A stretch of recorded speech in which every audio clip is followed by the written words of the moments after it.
Hi, and welcome to a special edition of 310 to Left, looking back at some of the best conversations we had over the weekend at Winterfest 2025 as the 2025 Red Sox came together at Fenway Park in Boston. And a lot of talk about the Red Sox improving their pitching staff. Certainly Garrett Crochet at the top of the rotation does that. Walker Buehler brings a lot of veteran experience. And a lot of injured players coming back they believe will help in the coming years. Hasn't been enough. Do they need to add to the offense? That's one of the most important questions facing Chief Baseball Officer Craig Breslow. Breslow sat down with me to talk about the work that has been done this offseason and about the upcoming season on 310 to Left. Craig Breslow, Chief Baseball Officer of the Red Sox. You're over a year into it now, and this is your second. It was winter weekend last year. Now it's this. Besides the feel-good vibes at a Winterfest like this, is there a tangible benefit to get these guys together and sort of feel the pulse of this group in person for the first time? I think so. We've got some new players, obviously, but also some new coaches. And getting everyone together, and especially getting everyone together at Fenway Park in Boston, I think is really advantageous for us. We'll have some meetings and get the coaching staff aligned with some new initiatives that we want to roll out. But just getting players together, getting them talking about baseball, seeing the progress that they've made this offseason has been really exciting. Garrett Crochet, obviously one of the big new names here. Talk a little about putting that deal together. I remember in Dallas at the winter meetings, you said you got to do uncomfortable things to get better. Well, trading 4 prospects can be uncomfortable. We know that. How it came together, and how happy are you to have him here with this group? Yeah, so starting with the reality that we're thrilled that he's a part of this organization, and we've got a legitimate number one starter, and someone that we think can pitch alongside guys like Tanner and Brian and Cutter and Lucas and others, and. This trade, actually, some of the initial conversations started last offseason. Crochet was a guy that I had come to really admire and respect, even going back to when he was an amateur, and I was with the Cubs, and we were talking about him in the draft. And obviously, nothing came together last December, January, and then around the trade deadline, conversations started up again. And because Chris and I had gone back and forth so many times, we had a good understanding of kind of what the general parameters were, who the players in our system that they really liked would be. And then it just became a matter of really pushing on both sides to get to a place where we were kind of equally uncomfortable making a deal. But I've used this line before that it's important to think about the player that we're getting back and not the players that we're sending out, because we are sending out good players who are going to go on to have good major league careers. But this is a player that we needed at this moment in time. He talked about adding the cutter and the sinker late, the sinker especially over the last couple of starts. How much more of a complete pitcher do you think he can be this year than maybe he was at the start of last year? Yeah, I think he's still developing. I think he's still developing physically, and then as a starting pitcher. Right, last year was the first time that he started as in a full season over the course of the year, and we saw the development of the arsenal. The sinker in particular has got a really unique profile. The pitch data on it is fantastic, and that is on top of someone who's got an elite 4-seam fastball and a wipeout slider to both sides. So you don't take the fastball away, right? And we didn't throw a lot of fastballs last year, not a lot of 4-seamers. You adapt to the pitching you have, right? There's no mandate to not throw 4-seamers, just to make it clear. Right. You don't take away the left-handed 100-mile-an-hour plus 4-seam fastball. That's smart. He's 25 years old, and AC was here before, and he was saying one of the exciting things is you start to look all over the diamond, all over the dugout. A lot of young players who are going to impact this team. The goal for a couple years now has been to build something that can compete and do it sustainably. Do you feel you're getting closer to where you want to be in that regards? I think so. Every organization talks about sustainability as the goal, right? We want to avoid the peaks and valleys that have maybe plagued this organization for some amount of time, even going back to when I was lucky enough to be a member of the 2013 World Series championship team, but that World Series victory was sandwiched between 2 last place finishes. And I do think because of the great work of the player development system, the amateur scouting and international scouting departments, the pro scouting department, and our major league coaches, we have players who have established themselves in the big leagues, young, athletic, dynamic players. We've got a wave of talent behind them. And I think this is a really exciting opportunity for the organization. I think it's a really exciting window for the organization. When you get a pitcher who's 25 years old, has 2 years left of control, everybody immediately starts talking about an extension. Take us into that process, and has there been any discussions or plans yet to begin discussions? Yeah, I mean, trying to kind of stay away from specifics. Obviously, when you have someone as uniquely talented as Garrett is, and someone at this age, and we feel like is going to help our team in the short term and potentially can help our team in the long term, it's something that we absolutely have to be open to. But they also have to be open to it as well. And, I think Garrett and I are still getting to know each other. And by all accounts, his introduction to Boston, to the Red Sox, and to our fans has been spectacular. So, I think those are conversations that will pick up. You add someone at the top of the rotation, you make yourself better right away. You follow that up by adding Walker Buehler. Last we saw, he was getting the final out of the World Series, which is always a nice final memory of a year for somebody. Talk a little about what he brings to this team, and adding a guy who with his experience, doesn't just bring the stuff, but brings the knowledge and that veteran presence that can always help a team. Yeah, so Walker obviously has established himself, as a front of the rotation starting pitcher at times in LA, and then battled some injuries, and he'll be the first to say that most of this season didn't go exactly as he had wanted it, but it culminated in this special moment for him getting the last out of the World Series, right? And when we had initial conversations with him and Zoom calls, and I spoke to him and Bale spoke to him, we realized that this was a complete pitcher and a complete addition to the organization, in that he's kind of been through it all. He's got a level of competitiveness that I think is going to raise the rotation. And we saw some things trending in the right direction toward the end of the season that we felt like were sticky, and reason to believe that there's a really, really strong likelihood that he can get back to the guy that was a dominant starting pitcher in this league. But you've also added to the bullpen, obviously. Some sort of quiet. Justin Wilson was added. You had Michael Fulmer rehabbing, and he's getting closer, obviously. Liam Hendriks is back.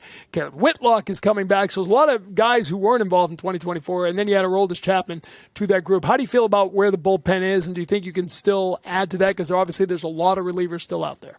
Yeah, so would not hide from the fact that our bullpen at times last year was showed some cracks, and we didn't preserve leads in the way that I think playoff teams do, and that was something that we set out to address early on in the offseason. Feel like we've made some upgrades, and particularly upgrades in terms of our ability to generate swings and misses, and just raise the level of kind of pure stuff that we have out there. When you think about that, Aroldis Chapman is kind of the embodiment of it, right? Another guy with an elite fastball that we have no plans to take away, and a league-leading whiff rates. And so I think we're going to be able to call on any number of guys to get strikeouts when we need to, and strand runners. But do I think that there's an opportunity to continue to upgrade the bullpen? I do. It's January. The opening day is still several months away, and we'll continue to work to find ways to improve our roster. Reports are that Hoffman signed, and I think in the media anyway, we kind of been watching and waiting for the run on relievers to start. We saw it happen. Max Fried signed, name started to move. Do you think now action starts to go with some of those free agent relievers? Most likely, but it's always hard to try and forecast, when a market will start to move, because players make decisions for so many different reasons, and whether that is waiting to kind of find the right destination because of loyalty or family, or because they're looking for the right deal or the right term. And so, we've been actively engaged in conversations. We'll continue to do that, but feel like there's an opportunity to add to the bullpen. There are names out there. One particularly, I don't know if you saw it when we were down. The guy had the sign, "Make an offer to Bregman." And I noticed a few of your players taking pictures of the guy with that sign, probably to send to Alex Bregman. Or to send to me. Or to send to you. Or to send to all of the above. It feels, I said, very different, but it feels like a little bit like, last year with some of the pitchers who were out there, right? You're waiting to see if anybody would sign, right? So Snell and Montgomery just kind of kept hanging. Now you got Bregman who's kind of hanging out there. he clearly would be a fit, but it doesn't mean that you can just go out and demand that Alex Bregman sign a contract with you. When a guy is out there and there's so much smoke, does that mean there's fire? Tell us about, we know what Alex Bregman can do. We've seen him, and we showed this reel with Alex Cora before. Our editors did a great job because it's pull-side homer after pull-side homer after pull-side homer. It's just, you just picture the wall underneath those balls sailing over. But take us into that negotiation when, the musical chairs games, right? A lot of free agents are gone. So it's no longer, it's this guy or this guy or this guy. There's one guy out there, or you can trade, or you can do nothing, right? It's not as easy as we'll just go after A, and if that doesn't work, we go to B, right? There's things happening at the same time that you can go in different directions. Yeah, so unsurprisingly, I'm not going to get into specifics about individual free agents. My job is to put the best team together that I possibly can, that we possibly can, in 2025 and beyond. And we've been quite outspoken about the need to prioritize the 2025 part to a greater extent than the beyond part relative to maybe how we've operated in other off seasons. I think what we've done so far has been indicative of that. And we'll continue to look at how we can improve the roster. There are a number of paths to do that. We feel pretty good about the rotation that we put together. We just talked quite a bit about opportunities to improve the relief core, and I've talked about balancing out the lineup, a right-handed hitter, someone who can take advantage of the dynamics of Fenway Park, and that tends to be right-handed hitters who hit the ball in the air to the pull side. And I think it's potentially foolish to kind of create just one path. We have to be open to multiple pathways, but when there are opportunities to improve the team, we're going to look to be aggressive to do that. I feel there's been a lot of changes in the American League East. Corbin Burns is gone. That's a big change in the American League East, right? But in general, do you feel when you assemble the group in Fort Myers, and more importantly, when you leave Fort Myers, that this is a team that will be positioned to try to contend for an American League East title? I do, and that has been what has driven our decision making for the entirety of this offseason, was to put together a team that we felt could compete for the division and that could make a deep playoff run. I feel really good about the progress that we've made thus far. I think we've addressed a number of holes in the roster, but I think the offseason is incomplete. I think there's going to be opportunities for us to continue to improve. You got to see your first glimpse of the Netflix specials today. Are you watching this with kind of a squinted eye, like waiting to see what's coming down? I know that I had spent a fair amount of time in front of the camera, that I was mic'd up for a number of interviews, and I'm hoping they all get cut. But it is an interesting, right? No team has ever dealt with this before. You're going to have storylines and things that happen on the Netflix doc that have nothing to do really with this year, but you'll probably be talking about it because, right, reporters are going to ask questions about something they see on Netflix.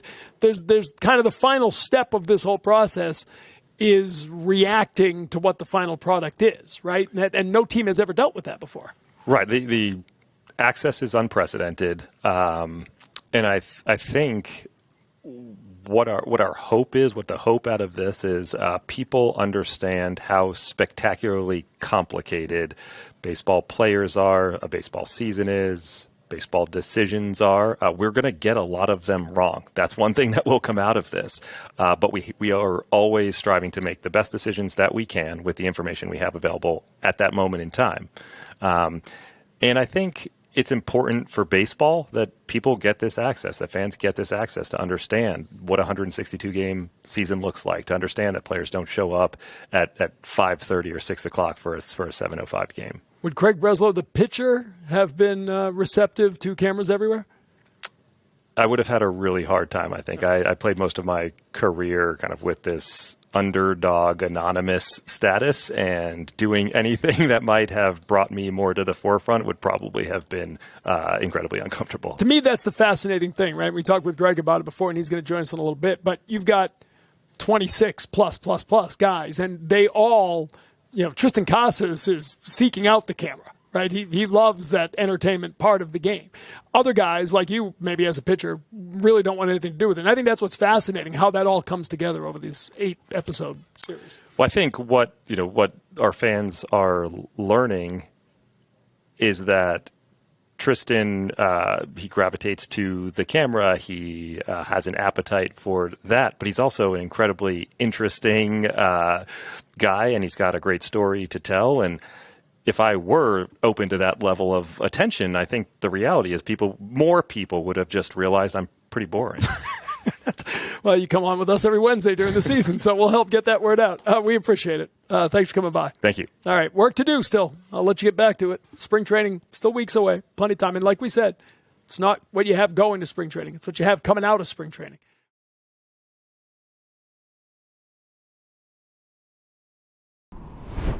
There's no doubt Garrett Crochet gives the Red Sox an impact starter at the top of the rotation. He is one of the best in the game. The Red Sox trading 4 prospects to get him in the offseason. Crochet wearing a Red Sox jersey for the first time here at Fenway Fest.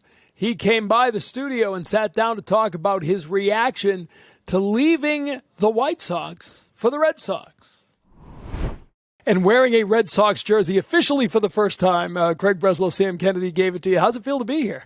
Yeah, it's exciting. Kind of getting the lay of the land before the season hits in full force is it's nice to get your feet under you, meet the guys before we officially get to work.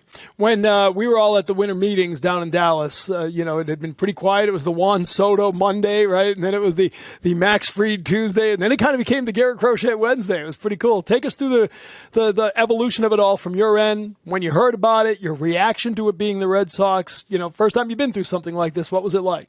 Yeah, it was, going back to last trade deadline, it was something that I've kind of been expecting. The writing was on the wall, so to speak.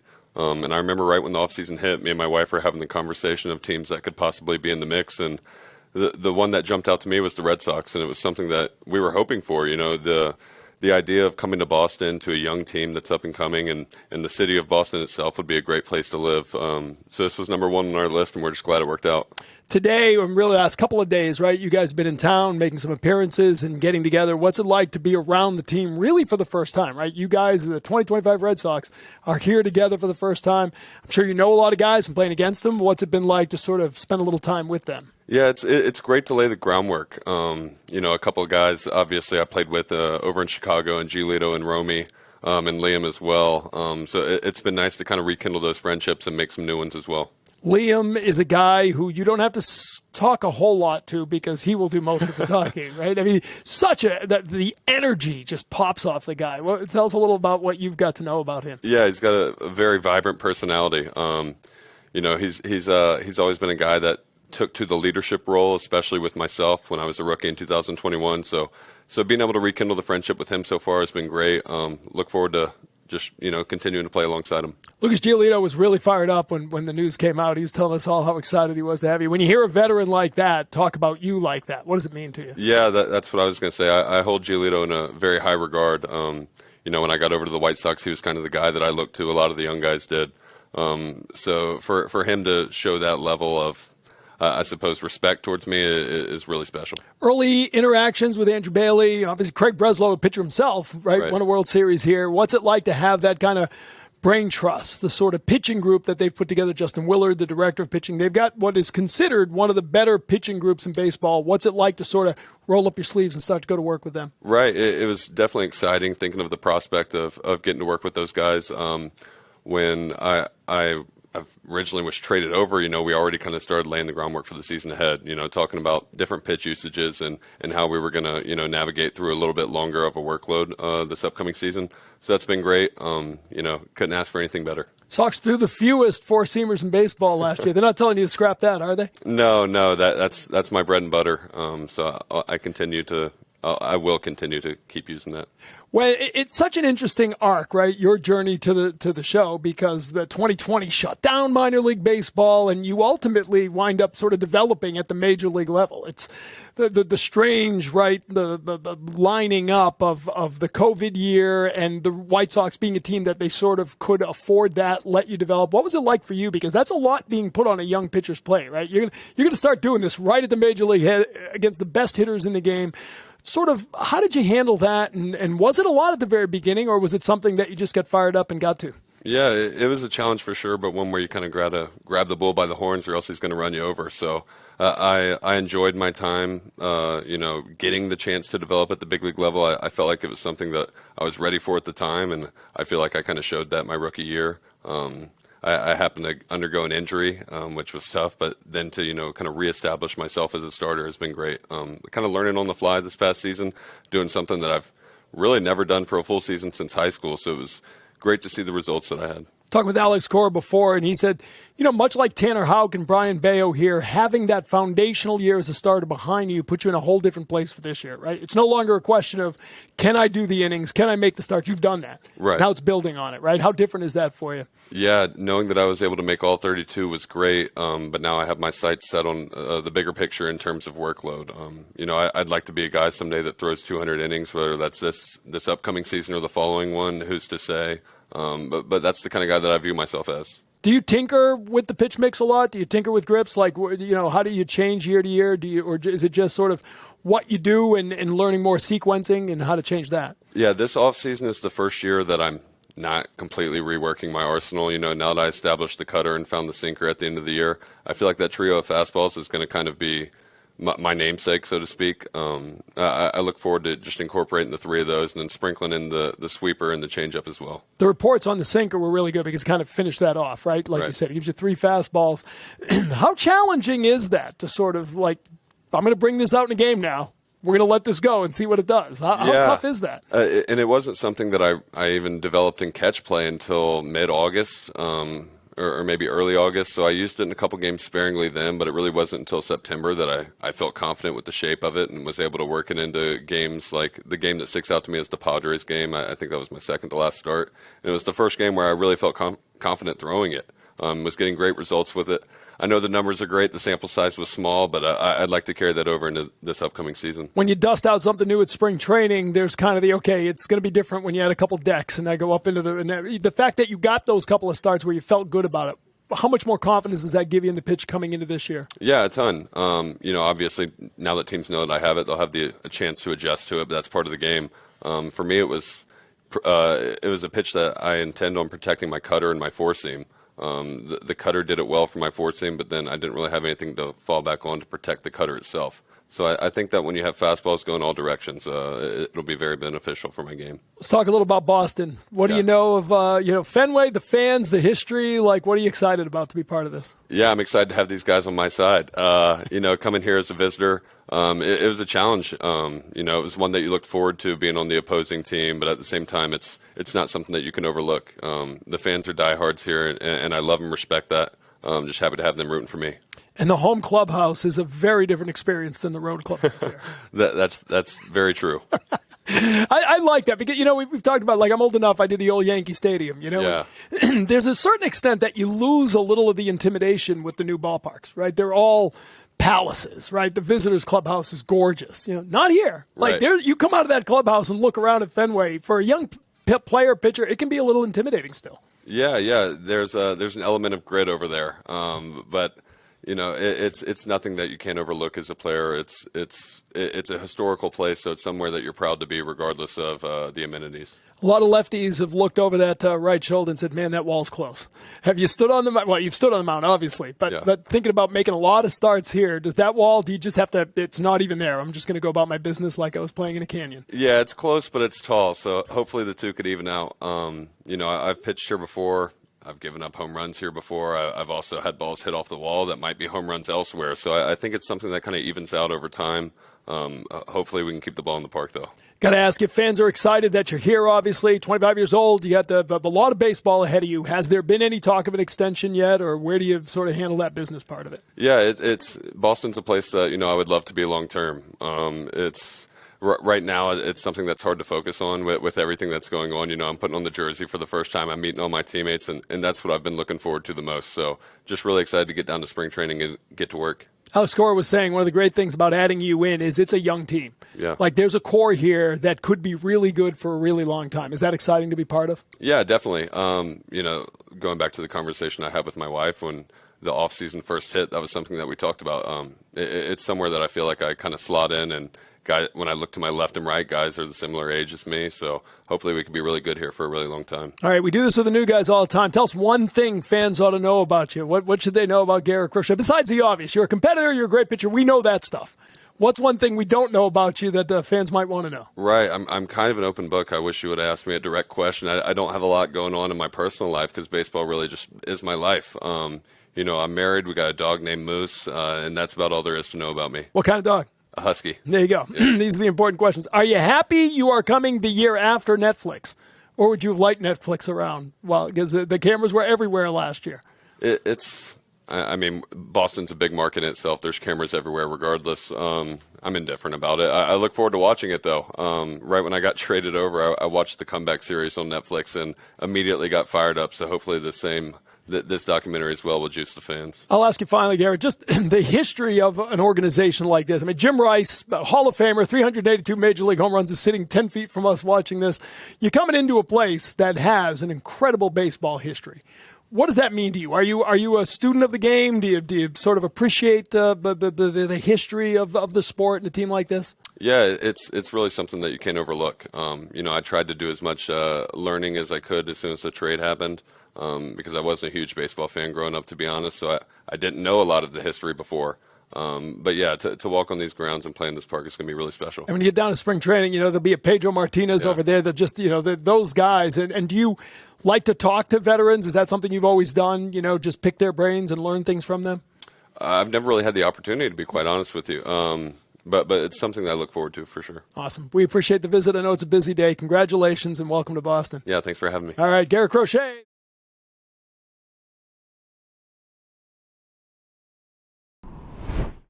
It was an injury-filled 2024 for Triston Casas, a strange injury with that rib cage injury. But he came back at the end of the season and says he is fully healthy and ready to go for the season ahead. He's also a guy who has heard his name thrown around in a lot of trade rumors. Always interesting to talk about hitting and his place in the game. Here's Triston Casas, what he had to say at Winterfest when he sat down with me on 310 to Left.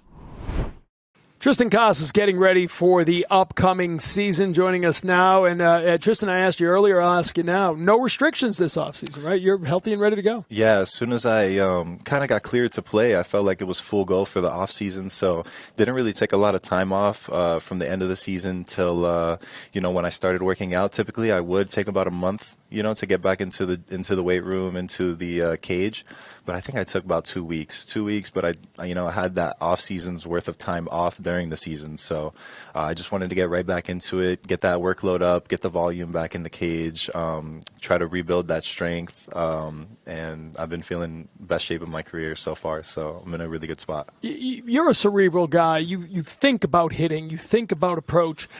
You spent a lot of time stuck with your own thoughts last year because you couldn't play, right? Can there be an advantage out of that in a weird way? Like, did you learn more about yourself because of the time you had with yourself last year? Absolutely. I felt like in game I was having tens of at-bats because I was just putting myself in everybody's shoes, trying to think along with the pitcher, trying to guess sequences, and really just trying to put myself in situations as if I was hitting myself. I felt like it helped me right when I came back onto the field, that visualization aspect of it, where I feel like I can put myself in a position where I'm creating the pressure and the stress in my head without doing it physically. So all those things are just mental mishaps that almost happen out there, putting too much pressure on yourself, because it's the same game that we play in spring training. It's the same one as an Instructs game in the middle of November on a backfield. It's just there's more people watching and a little more noise, and that sometimes can get the best of people or bring the best out of people. So I try to channel it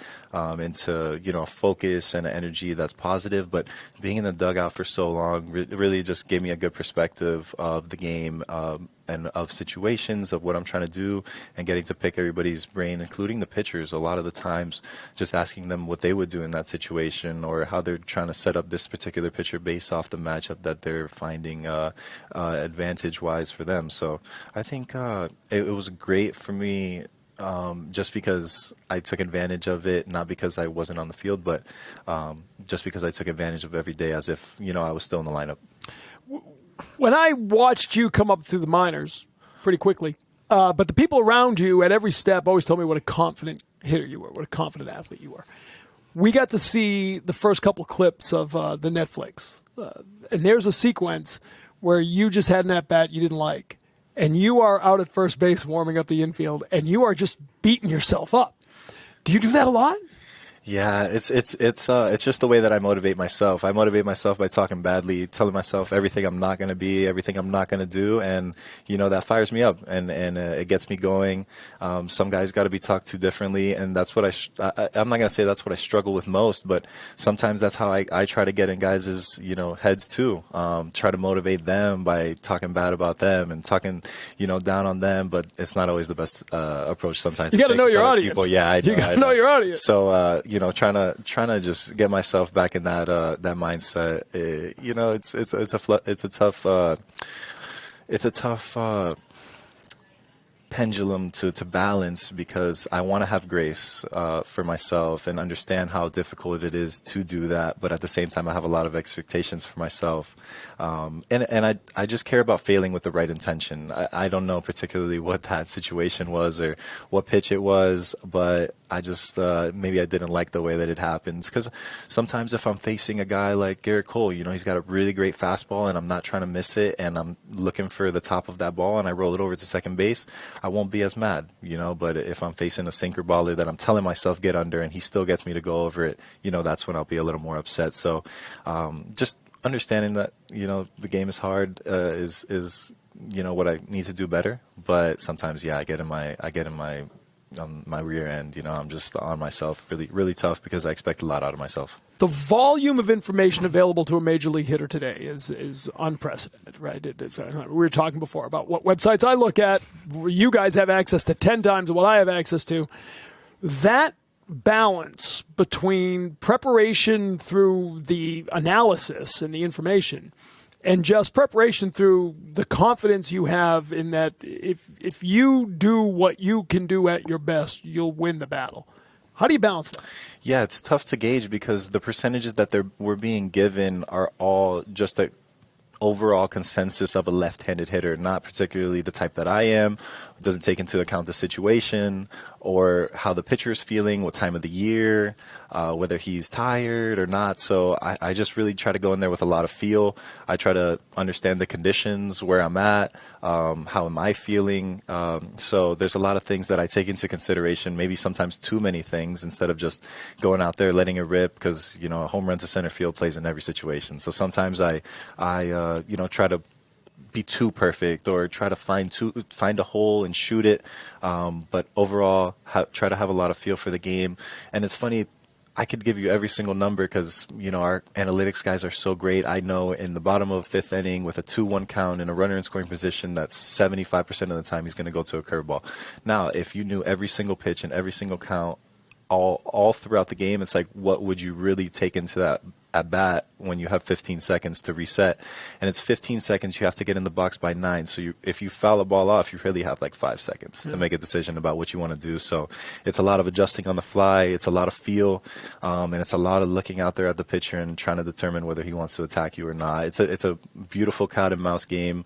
That's what I love about baseball, is that one-on-one interaction with the pitcher that you really don't know what he's going to try to do, because he doesn't even really know. It's going to be an in-the-moment thing with the catcher, but that's why the game planning is so important now with the clock. Everybody's got to be on the same page, pitching coach, catcher, pitcher, because there's no time to shake off. There is no time to go out there and mound visit. So it puts pressure on everybody to be better, that clock, and including us as hitters, resetting, taking a deep breath, and just realizing you got another pitch, and that you're probably going to get a strike, and you gotta hit it because they're coming after you to attack you. I want to ask you finally, for a young guy, you've heard the rumors, when you're a good young player and a team's looking to add, your name gets thrown around.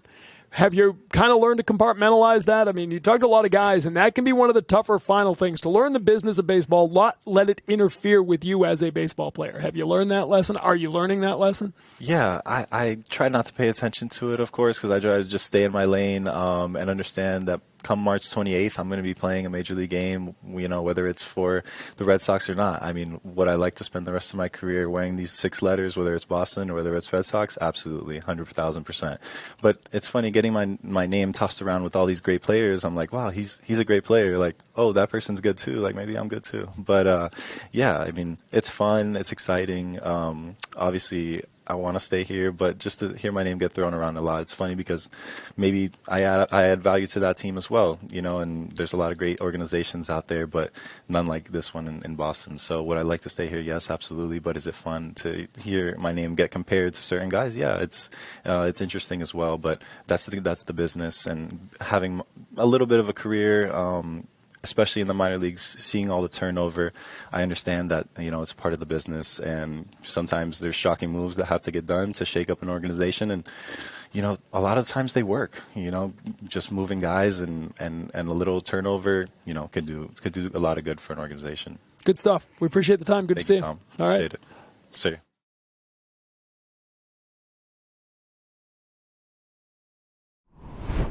One thing the Red Sox believe they have done is improve the pitching dramatically. But not just by new arms coming in. A couple of guys who really established themselves as starters last year, Brian Bayo, Cutter Crawford, and Tanner Houck. Houck coming off an all-star season.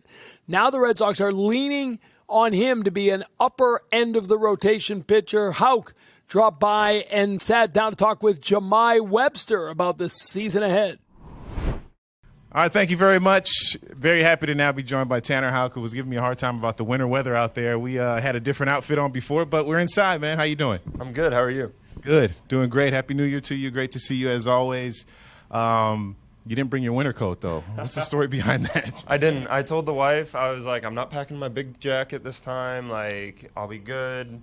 We're going to go inside to a bus to inside. So, like, I don't need it this year. I'll just bring 2 hoodies and be fine. And it decided to snow this morning, so I guess I'll have to admit that she was right this time. Yeah, just like the rest of us, man. All of our wives are right, and we're always wrong, but that's a whole nother subject for a different day. We can have a half-hour show about that. But as far as it relates to baseball, what's your training schedule been like? When did you get back on the mound? I've been back on the mound since the beginning of December. Just been touching it here and there. Got a lot to improve on from last year. I think last year was a great step forward in the right direction, but I'm going to keep that momentum going. Speaking of that, let's talk about your 2024. How do you characterize the year that you were able to have? Leaps and bounds better than previously. I've always known that I've had the ability, and that's half of it, just believing in yourself. But then backing it up and actually doing it is another thing in itself. But to be able to do that for this fan base, for that group of guys, it felt really good. Speaking of that group of guys, it was always talked about when Andrew Bailey came on about their style of pitching and your style of pitching with your off-speed stuff. What made 2024 so special? I think baseball-wise, it was just I feel like I executed pitches well, but when I say that, I mean I threw a lot of strikes. I didn't feel like I fell behind a lot of hitters. I felt like it was constantly strike 1, strike 2. That was the mindset the whole year, and I think that's what helped me the most. Towards the end of the year, I had some questions about your health, if you were going to make that another start, but how important was it for you to finish the year walking off the mound? Oh, it was great. The past few years have been unfortunate accidents with the back surgery, getting hit in the face, to finally put full 30 starts, 170-plus innings. It meant a lot, and I hope to do that for many years from now. Yeah, you talked about it. Career highs, starts, innings pitched. How do you build on what you set a foundation for yourself last year? Just focusing on the little things. It's the little stuff that got me there. It's focusing on each and every day and really just looking at what I can do to improve on and off the field. Eating right, getting to sleep, getting in the training room, focusing on the weight room as much as I can. But the off-the-field stuff matters just as much as the infield stuff. I think every year since you got here, 2020, it's been a different roster going into the next year. It's going to look a little bit different this year as well. And I know you're not on the in the front office, but you just play the game, right? Mm-hmm. But what's your feelings on some of the moves that have been made and the staff that Craig is continuously putting together and some of the new additions pitching-wise? It's great. I'm excited. I feel like playing with a bunch of different guys has helped me. And I say that because I think you can learn a lot from everyone. You can learn even just one thing from someone else. That's a huge step in the right direction, and I can take that information and apply it to me, and over time get a lot better that way. And it's less beating your head against the wall. All right, so you had a career year personally. Team-wise, what's your outlook on 2025? What are the expectations as we talk here in this winter snowy month at Fenway Park? The goal every year is to win a World Series. It's to come in, play clean baseball each and every day, and show up and have fun and play the game that we've all fallen in love with over many years of playing this game. All right, so All-Star last year, too, for the first time. I can't leave you out of here with that. That was a fun experience. You hoping to get back? Like, what's on your vision board? What are you looking at as far as I want to accomplish these tasks? For me, it's focusing on day in, day out, just day by day, hour by hour, minute by minute. Like, keep it simple. The big goals will happen by focusing on the small goals. That was like Confucius or something, man. You got pretty philosophical over the last offseason. I wouldn't say that. I'm just taking it a little bit slower with a simpler mindset that I think will last a long time versus just kind of setting only big goals. Okay, well, I think I'm going to adopt that too. And my short new year. Yeah, new year, new me. We say it all the time, but my short-term goal is to stay warm in this weather. Tanner, thanks so much for the time, man. I always appreciate talking to you. Thank you for having me. All right, back to you guys. Hope you enjoyed the conversations. Always fascinating to hear from the players. Coming up, Tanner Houck really looking to build on what was a terrific year. It'll be great if he does. That'll be really good news for the Red Sox, who believe their pitching is much deeper, and he will be a big part of that. So for all of us here at Nesson and on the 310 to Left podcast staff, I'm Tom Caron. Thanks so much for listening. We'll see you again next time.